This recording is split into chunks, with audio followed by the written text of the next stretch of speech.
Sidang kasus tambang ilegal dengan terdakwa Dewa Thomas kembali digelar di Pengadilan Negeri Muara Enim.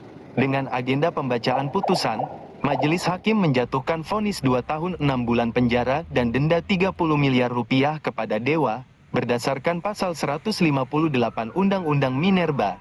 Namun, kuasa hukum terdakwa, Zul Armain Aziz, SH, MH, menyatakan keberatan atas keputusan tersebut. Ia menilai putusan majelis hakim keliru karena menggunakan berita acara milik Bobby Chandra, bukan Dewa Thomas, serta menyayangkan penggunaan pasal 158 terhadap kliennya.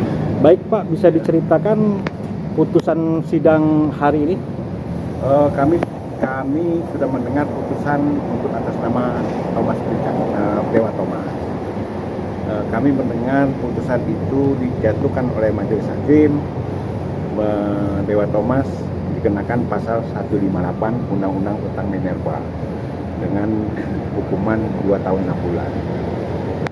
Menurut hemat kami, setelah kami teliti dan setelah kami dengar apa yang disampaikan oleh majelis hakim dalam pertimbangannya, tidak ada sama sekali yang berkaitan dengan Thomas. Semuanya berita acara itu adalah berita acaranya Bobby Chandra. Pertimbangan hukumnya itu semua Bobby Chandra. Nah, oleh karena itu kami juga tidak sepakat sebenarnya dengan putusan tersebut. Kami menganggap bahwa harusnya memang betul kalau majelis hakim menganggap bahwa ini perkara anak supaya tidak displit, jadi dijadikan satu, supaya tidak membuang biaya segala macam. Tapi kami tetap prinsip bahwa harusnya kan bagaimanapun undang-undang itu tidak boleh ditabrak. Terlepas mau 2 kali kek, 3 kali kek, yang jelas itu kami menganggap bahwa kita harus menghormati undang-undang itu. Nah, satu hal lagi yang perlu ditekankan, majelis hakim sama sekali tidak memberikan pertimbangan letak di mana keterlibatan Thomas ini. Kalau pasal 158, berarti kan itu masalah penambangan yang ngeduk segala macam itu. Thomas sama sekali tidak ada di situ. Oleh karena itulah kami menyatakan untuk pikir-pikir kami akan koordinasi dulu dengan Thomas, kemudian kami koordinasi dengan keluarga, karena kan sebab akibatnya kan harus kita diterima oleh Thomas. Baik. Dalam persidangan perkara ini tidak ada satu pun saksi yang menyatakan bahwa Dewa Thomas itu berada di lokasi tambang atau di stockpile. Ya, tidak ada satu orang pun saksi, tidak ada. Kami juga sedikit terkejut ya, karena itu kan dakwaannya kan 158 161 ya. Ini majelis hakim menetapkannya 158, sedikit agak terkejut. Kenapa kami terkejut? Karena 158 itu unsurnya mudah sekali dibuktikan. Ya toh, setiap orang, artinya orang yang melakukan usaha penambangan tanpa izin. Nah, Thomas ini bagaimana dapat dikatakan melakukan penambangan tanpa izin? Karena dia pun di lokasi tidak pernah. Kalau orang melakukan penambangan tanpa izin kan dia ada dong di situ, ikut mengeruk misalnya, menggali misalnya. Ini tidak ada sama sekali. Satu saksi pun tidak ada, bukti-bukti yang mengarah Thomas melakukan penambangan juga tidak ada. Kami berpikir justru Thomas ini akan dikenakan pasal 161. Kalau 161 is okay, relevan itu, gitu loh. Nah, ini terbalik, justru 158. Kalau mungkin pasal 158 itu ditujukan oleh saudara Bobby Chandra, ya relevan itu. Tetapi perlu diketahui dalam perkara Bobby Chandra justru dituntut oleh jaksa adalah dengan pasal 161, bukan 158. Begitu. Akhirnya kan kemarin jaksanya banding dan kami juga banding, dan sekarang dalam proses kami mengajukan kasasi. Nah, di sini dalam artian kami tidak mendapatkan konstruksi ya. Konstruksinya pelaku tindak pidana itu kami tidak menemukan konstruksinya. Konstruksi yang sebenarnya seperti apa gitu. Apakah Dewa Thomas ini khususnya dengan dakwaan jaksa ya. Dakwaan jaksa dalam hal ini menurut kami sudah sangat ceroboh ya, sangat tidak cermat gitu. Mendudukan seseorang sebagai terdakwa tidak berdasarkan bukti-bukti yang akurat. Buktinya buktinya sangat minim sekali, pembuktiannya tidak sempurna. Saya katakan kemarin kami sudah mengajukan duplik menyatakan bahwa dalam perkara Dewa Thomas, baik Dewa Thomas maupun Bobi ini pembuktiannya tidak sempurna. Karena apa? Kalau Dewa Thomas dibuktikan menurut hakim terbukti melakukan usaha penambangan tanpa izin sesuai dengan pasal 158 yang sudah dijatuhkan, ini seharusnya jaksa menunjukkan dong alat buktinya, ya toh, di mana Dewa Thomas melakukan penambangan. Nah, saya tadi sebutkan tidak sempurna karena salah satunya untuk alat bukti berupa tanah, lokasi tanah atau tanahnya aja tidak disita, tidak ada disita di sini, ya toh, tidak dijadikan alat bukti juga, gitu loh.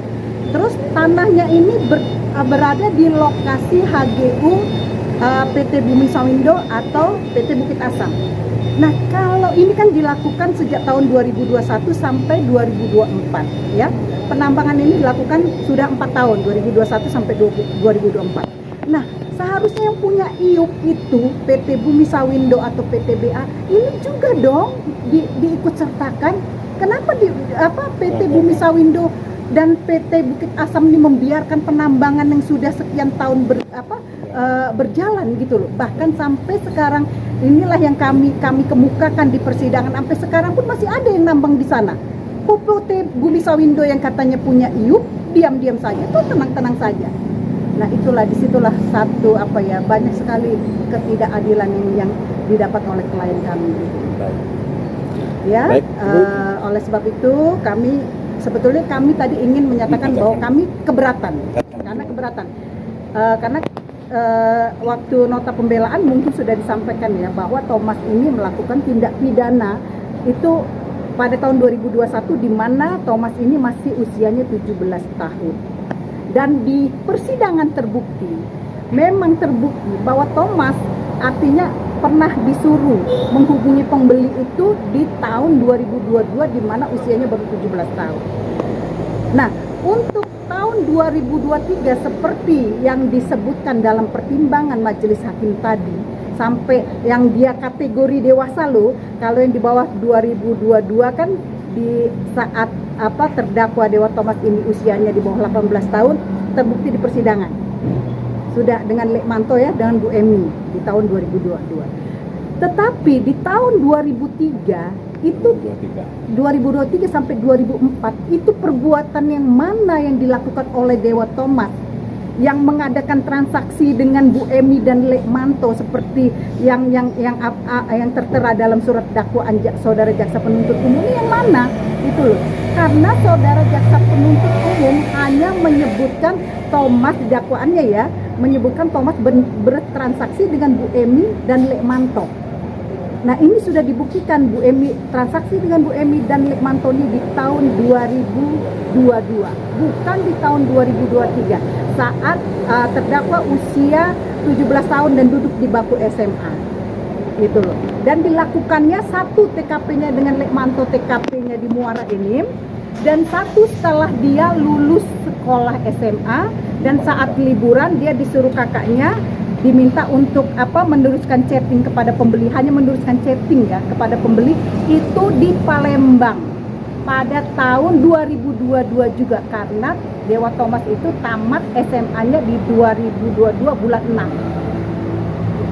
Dia liburan itu sekitar bulan 6 atau bulan 7, berarti di tahun 2022.